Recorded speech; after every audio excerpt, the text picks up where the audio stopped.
Hi everybody, this is Willie again at newandlostcrafts.com.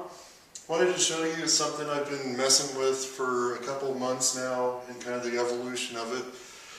The idea is a solar window heater. My first version is what you see here. Standing out in my garage right now, we have nice south-facing windows in the garage, so it's a good place to test this.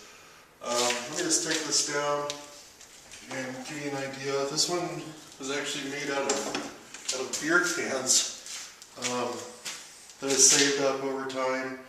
And you can see there's several rows of cans in there, all spray painted black, including the box itself, which is this 2x4s and particle board in the back. Then I put some insulation along the bottom and the top, and basically poked holes in these cans so there's a hole that goes all the way through each column.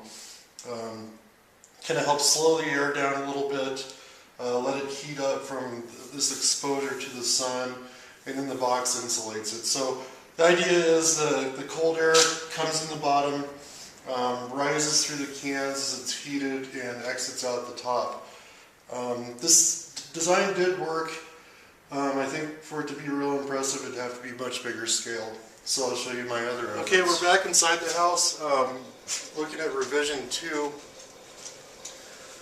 This is basically a frame made out of window screen stuff for doors, and it has the insulating stuff that you put on windows in the winter on both sides, and the normal screen door mesh. This is the aluminum dark charcoal stuff, and 2 layers of it.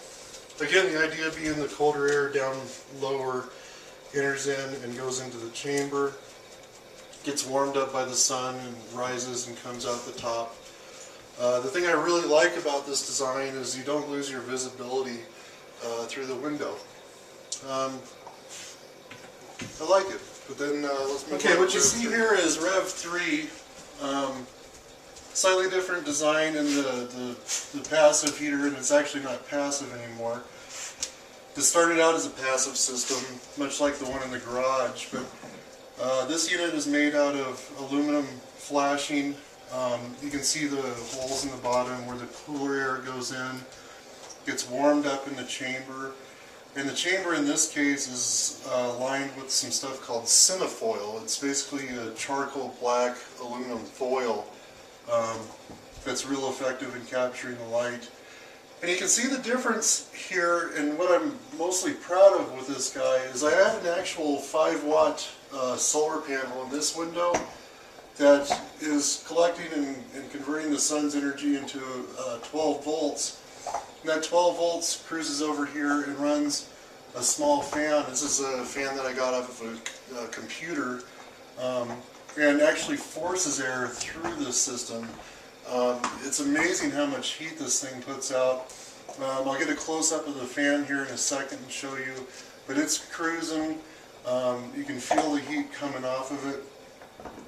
This is a really neat system, and it helps keep this part of the house nice and toasty warm. A note on that, I get a lot of, I've read a lot of feedback from people that argue that a system like this really isn't going to buy you anything because, you know, number one, it's blocking the sun rays from coming into the room naturally.